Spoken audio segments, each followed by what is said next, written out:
Everybody loves Leni. Yes, this episode from The Loud House rocks. Here are the reasons why I like this episode. 1. This episode is directed by Kyle Marshall, which Kyle is good at directing episodes more than Chris Savino.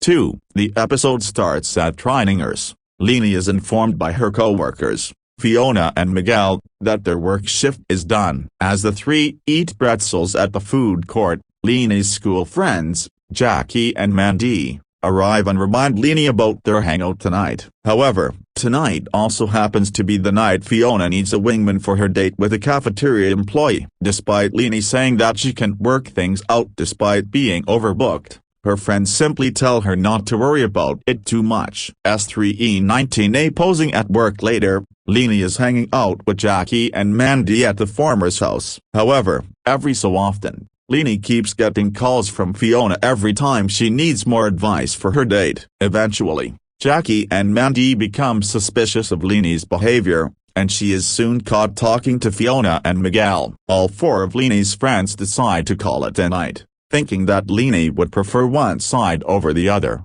To her dismay, S3E19A Leni surprised at the Loud House. Leni sighs in defeat, and Lori asks what the problem is. When Leni explains that she wants to get her work friends and school friends to get along, Lincoln arrives and says that the best way to do that is by having them spend time together, since it worked out for him when he wanted Clyde, Liam, Zach, and Rusty to get along. Taking his advice, Leni invites Fiona, Miguel, Jackie, and Mandy for a party in the house's basement. Leni tries to make them get along with fact cards, but when tension rises between them when they speak out the facts, Leni tries to entertain them with a game of fruit tangle. As they play, the four friends start to throw shade at each other, and it eventually boils up to the point where they decide to leave, as they can't stand each other.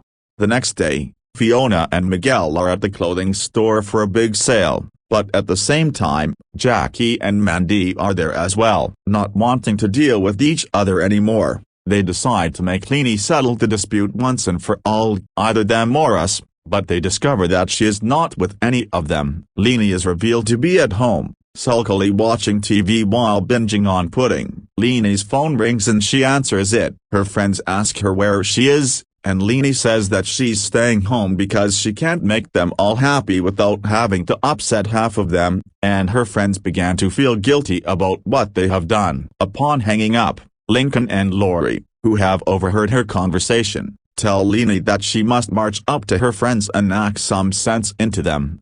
S3E19A Leni and her friends sharing cake when Leni decides to do so. She opens the front door and discovers her friends standing there. She tries to tell her friends that enough is enough, but they tell her that they have decided to let bygones be bygones and get along for Leni's sake. Touched by her friends' act of remorse, Leni lets them watch TV alongside her, and the two pairs start to get along with each other for their newfound friendship. And that's the reasons why I like this episode from The Loud House. I have to say, this episode is so much better than Save the Date. Anyways, I don't know who likes or hates this episode, so I'm just going to leave it be. Anyways, everybody loves Leni rocks, and so does Friended with the Casagrandes. The sweet spot sucks. End of salute.